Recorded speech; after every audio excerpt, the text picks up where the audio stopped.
Le premier ministre Mark Carney est allé à la Maison-Blanche déclarer que le Canada n'était pas à vendre. Le roi Charles l'a réaffirmé, pas plus tôt qu'hier, il a réaffirmé la souveraineté du Canada. On a eu beau marteler des slogans, vous les connaissez, Elbows up, pas à vendre. Il est clair que le message ne passe pas auprès de Donald Trump. Sa dernière déclaration est celle-ci. Vous allez payer 61 milliards de dollars pour participer au Dôme doré, à moins que vous ne deveniez le 51e État. Des menaces qui contreviennent à la Charte de l'ONU, a dit l'ambassadeur du Canada à l'ONU, Bob Rae, qui a ajouté également qu'il s'agissait carrément d'extorsion. Alors, je retrouve l'ancien ambassadeur du Canada aux États-Unis et au Mexique, associé chez Fasken, Raymond Chrétien. Bonsoir, Monsieur Chrétien. Bonsoir, Madame Lafrance. C'est un plaisir d'être de retour avec vous. Alors, un plaisir partagé. Alors, au lendemain du discours du trône, Donald Trump offre au Canada ce choix. Vous payez 61 milliards de dollars, vous participez au Dôme doré, ou alors, si vous devenez le 51e État, ça ne vous coûtera rien. La question que j'ai envie de vous poser, c'est comment faire maintenant pour que le message du Canada soit clair pour Donald Trump? Écoutez, il faut le répéter sans cesse. Je pense que depuis quelques semaines, il s'était un petit peu ralenti sur cette question-là de 51e État. Il est revenu hier avec ce dôme doré. Alors, il a soulevé aussi une question fondamentale. Écoutez, il veut nous affaiblir économiquement. Il le fait par la guerre des tarifs. Il veut le faire aussi en nous imposant une contribution absolument extraordinaire de 67 milliards de dollars. C'est 85 millions de dollars canadiens, pour un projet qui n'existe pas, un projet qui existe que sur papier. Et rappelez-vous, Mme Lafrance, je ne m'en fais pas trop ces jours-ci parce que le précédent projet, celui de M. Reagan, Star Wars, est aussi mort au feuilleton. Alors, attendons de voir. Je pense que, en tout cas, M. Carney a la bonne attitude. Il se dit, écoutez, nous sommes prêts à en parler. Parlons, et on verra. Alors, mais ça n'empêchera pas M. Trump de répéter cette mantra. Je ne sais pas si c'est maintenant un désir ou un simple rêve, mais il faut s'y attendre à ce qu'il en parle à l'occasion. Ça sera très intéressant de voir dans quelques semaines, au Canada même, chez nous, à Kananaskis, s'il osera parler du 51e étage. On verra. Oui, effectivement. Parce que ce fameux projet-là, qui n'en est pas un. En fait, on parle de projet, mais ce n'en est pas un encore, véritablement. Là, ce dôme-là, la plupart des spécialistes se demandent même si c'est faisable, si c'est souhaitable, parce qu'en fait, il existe ailleurs, bien sûr, en Israël, par exemple. Mais là, un dôme de bouclier antimissile au-dessus de l'Amérique du Nord, là, on parle d'autre chose, certainement. Donc, est-ce que ça vous semble farfelu, cette idée-là? Écoutez, le premier projet était farfelu, a été abandonné. Maintenant, celui-ci, M. Trump semble être déterminé à le mettre en œuvre d'ici même la fin de son mandat, d'ici 3 ans et demi à peu près. Alors, ça me paraît presque impossible. Il faut penser d'ailleurs à tous les éléments importants, à l'intérêt national du Canada quand il s'agit de ce projet. Est-il réalisable? Jusqu'où la couverture ira-t-elle? Elle couvrira bien sûr l'ensemble du territoire américain, canadien et le Grand Nord. Quel sera le rôle du Canada dans sa mise sur pied, dans sa fabrication? Nous avons des industries très développées au Canada qui pourraient vouloir y participer. Ensuite, est-ce que ce projet est le prolongement du NORAD? C'est cette entente qui nous a permis, avec les Américains, de contrôler les cieux au-dessus d'Amérique du Nord depuis plusieurs décennies. Là, à l'intérieur de la montagne Cheyenne, au Colorado, il y a ces immenses écrans où le Canada joue un rôle important. Le numéro 2 du NORAD est un Canadien. Alors, est-ce que ce projet va s'insérer dans la ligne du NORAD? Si oui, c'est très important de le savoir. Est-ce que les Américains voudront contrôler eux-mêmes seuls l'usage de ce bouclier, ou si le Canada aura un rôle à jouer dans son lancement? Si on a un rôle, à ce moment-là, c'est bien. Mais si on n'a aucun rôle, à ce moment-là, ce sera un abandon de notre souveraineté. Alors, toutes ces questions, Mme Lafrance, vont devoir être débattues. Ce soir, on le fait. Ce n'est qu'une première fois pendant les années à venir. Mais ce qui reste que pour le désir de M. Trump de nous annexer, il va pas lâcher prise. C'est un peu désespérant tout ça, mais je ne m'attendais pas à ce qu'il prenne cette position hier. En fait, qu'il mentionne la question du 51e État. Il aurait pu facilement parler de ce projet sans parler de nous comme 51e État. Mais il cherche à tirer, vous savez, notre appétit. Évidemment, est-ce que le gouvernement canadien pourrait se permettre une telle contribution?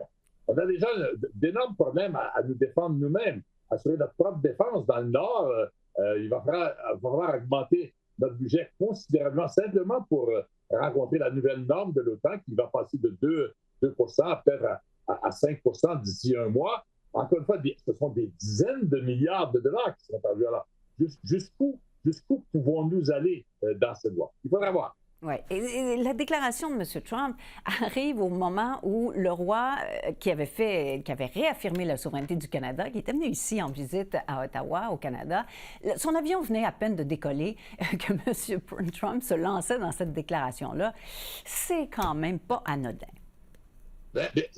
Bien sûr, c'est une façon de bien faire comprendre qu'il a suivi le discours du trône, la visite du roi hier à Ottawa, une visite pleine, à mon avis, complètement réussie à tous les égards. Mais il s'est senti le besoin de nous rappeler que oui, bien sûr, nous avons un système politique différent, des valeurs différentes, une monarchie constitutionnelle par rapport à un régime présidentiel. Tout ça. Mais là, il a voulu nous rappeler son existence. Mais c'est un peu, regardez, c'est un peu ce qu'il fait tous les jours. Il domine complètement l'agenda médiatique dans son pays et un peu partout sur la planète. Alors, hier, c'était une façon pour lui de rester en jeu sur une question qui est vraiment importante pour lui. On ne parlera pas que de Donald Trump. Il y a d'autres questions importantes, évidemment. Le premier ministre Mark Carney dit qu'il veut s'allier avec l'Europe pour l'ambitieux plan de réarmement. Alors, la première question qui nous vient à l'esprit, c'est qu'est-ce que ça va apporter au Canada? Écoutez, il a fait sa première visite là-bas. Il a rendu visite aux Britanniques. C'est comme ça qu'il a pu émettre cette invitation-là au roi. Il s'est rendu en France par la suite, les deux mères patries du Canada. Il veut clairement se rapprocher de l'Union européenne.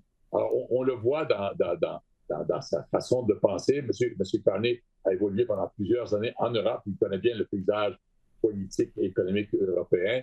Il s'y sent très à l'aise. Et c'est normal que le Canada veuille diversifier ses partenaires. On ne pourra plus jamais, la France, compter sur les Américains comme on l'a fait jusqu'à maintenant. Donc, il va falloir diversifier notre économie, diversifier nos échanges commerciaux. Et les partenaires qui viennent le plus naturellement à l'esprit, les plus faciles, ce sont ceux d'Europe. M. Carney semble être plus intéressé par l'Europe que par l'Asie. On verra. Mais je pense qu'il est bien qu'il cherche à se trouver de nouveaux partenaires et participer à ce vaste projet de développement militaire européen. C'est quand même une bonne décision, une façon de montrer à M. Trump qu'il y a d'autres joueurs, d'autres façons pour nous de répondre à nos besoins militaires. Mm-hmm. Notamment par l'achat du jet suédois ou du Rafale français, etc. Si jamais la décision était prise de ne pas poursuivre l'achat des F-35, là, comme on est en train de le faire maintenant. Est-ce que tout ça risque d'aider le Canada dans ses échanges commerciaux, sa recherche de nouveaux marchés pour tous les échanges commerciaux éventuellement? Écoutez, Mme La France, vous parlez à quelqu'un qui s'est occupé il y a très longtemps, quand j'étais jeune diplomate à Paris, c'était à ce moment-là la troisième option lancée par Pierre Elliott Trudeau.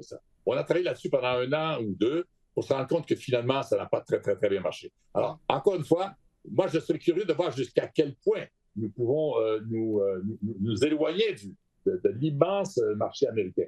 Je pense que, quoi qu'il arrive au cours des prochaines années, les États-Unis vont demeurer le principal partenaire commercial du Canada. On ne peut pas y échapper. On est prisonnier de notre géographie. Peut-être pas au même niveau. Peut-être que ça ne sera pas 80% de nos exportations qui iront aux États-Unis. Peut-être qu'il y aura un peu plus qui iront ailleurs. Mais je pense qu'on se dirige vers une situation nouvelle pour nous. Il faut se dissocier des Américains tout en travaillant avec eux quand l'intérêt national du Canada le justifie et le permet. Alors, ça sera une sorte de nouvelle normalité. Je ne peux pas vous dire ce soir, Mme La France, quelle sera cette normalité. Il faudra la définir au cours des prochains mois et des prochaines années. D'ailleurs, c'est un petit peu comme ça aussi que je vois les suites du discours du trône d'hier. J'ai entendu aujourd'hui, dans la période des questions à la Chambre des communes, ce qui a été énoncé hier par le gouvernement canadien est sa vision de ce qu'il veut faire. Maintenant, entre la vision et la réalité, ça sera très dur. évidemment, je n'envie pas. Je n'envie pas M. Carney parce qu'il a placé la barrière très haut. Est-ce qu'il pourra, est-ce que le temps, je pense qu'un des ennemis de notre nouveau gouvernement, c'est le temps. Mm-hmm. Il parle de vastes projets. Finalement, par exemple, faire du Canada une superpuissance énergétique. On parle de pipeline potentiellement, on parle de nouvelles lignes de l'ouest du pays à l'est, etc. Ce sont des projets qui demandent entre 5 et 10 ans.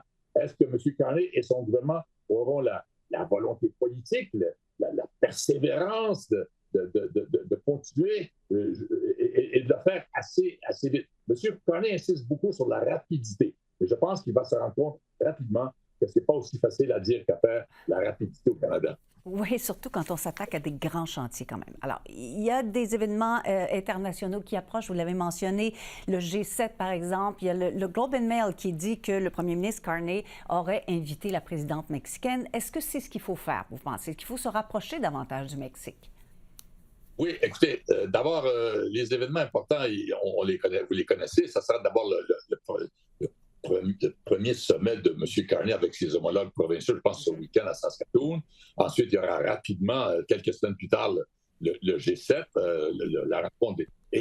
Auquel G7, il a invité non seulement Mme Sheinbaum, mais aussi M. Zelensky, les deux, semble-t-il, ont accepté. Donc, ça sera un sommet du G7 élargi où je pense que cette année, le focus sera davantage porté peut-être sur la guerre en Ukraine, l'avenir de l'USMC, l'accord de libre-échange, la ECUM entre le Canada, les États-Unis et le Mexique. Alors, il y aura l'agenda traditionnel du G7, Mme Lafrance, les grands changements économiques de la planète, les bouleversements au sein du système commercial international, le fait que les Américains abandonnent de plus en plus l'Organisation mondiale du commerce, les grandes organisations multilatérales du monde. Il sera question de tout ça. Et je pense qu'avec le président Trump présent et le président Zelensky présent au même sommet, il va y avoir des... Je ne sais pas, j'espère qu'il n'y aura pas de flemèche, mais ça va vraiment être un moment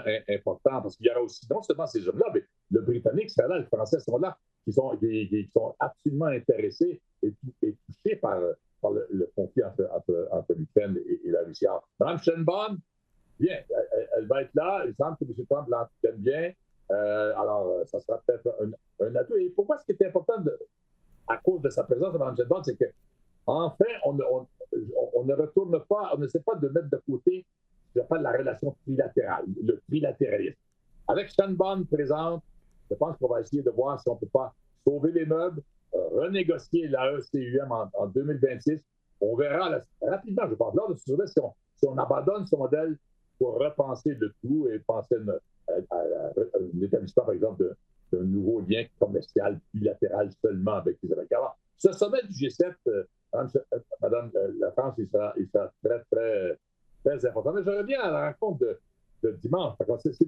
Elle est passée à peu près inaperçue, mais c'est aussi une des grandes priorités de M. Carney. On parle bien sûr de la refonte, de la reprise de l'économie canadienne, faire l'économie canadienne la plus performante du G7, faire du Canada une puissance énergétique mondiale. Le dossier national sur le prix de la vie, etc. Mais il y a aussi le besoin, et je pense que le premier serait le besoin pour M. Carney de garder l'unité du Canada. Elle a été fragilisée, Mme Lafrance. Il y a des défis, oui. Les grands défis. On a vu M. Ford partir dans une direction, Mme Smith partir dans l'autre. Écoutez, les bruits, je le mentionne maintenant, je n'aime pas le faire, mais les bruits séparatistes d'Alberta se font entendre maintenant. Ce n'est plus juste une idée, là. On ne sait pas exactement qu'est-ce qui va se passer, mais ils se font entendre. S'ils se font entendre chez nous, ils sont également entendus aux États-Unis. Et ça, je n'aime pas. Je n'aime pas, parce que à la suite de l'expérience que j'ai moi-même vécue en 1995, lors du référendum ici au Québec, je sais que les Américains vont suivre de près cette question-là. Et là, il va falloir que M. Carney travaille fort pour essayer de convaincre Mme Smith de ne plus faire autant de déclarations, disons. De déclarations. Et je pense qu'il est déterminé de le faire, parce qu'il vient lui-même de l'Ouest. Son ministre clé aussi vient de là. Mais je vous dis, c'est un dossier qui va être très important et difficile pour lui au cours des prochaines années. Oui, à surveiller de près. Monsieur Chrétien, je m'en voudrais de ne pas vous demander des nouvelles en terminant en quelques mots de votre oncle, Jean Chrétien, qui a subi une intervention avant-hier. J'ai des nouvelles, de bonnes nouvelles. Il est rentré chez lui aujourd'hui. Je pense qu'il va se reposer pendant quelques temps. Tout va bien. Connaissant bien Jean et sa grande ténacité et détermination, je pense que nous aurons rapidement de retour un homme neuf. En forme. Ou presque neuf. Merci beaucoup encore une fois pour cet entretien, M. Chrétien. Bonne soirée. Bonne soirée.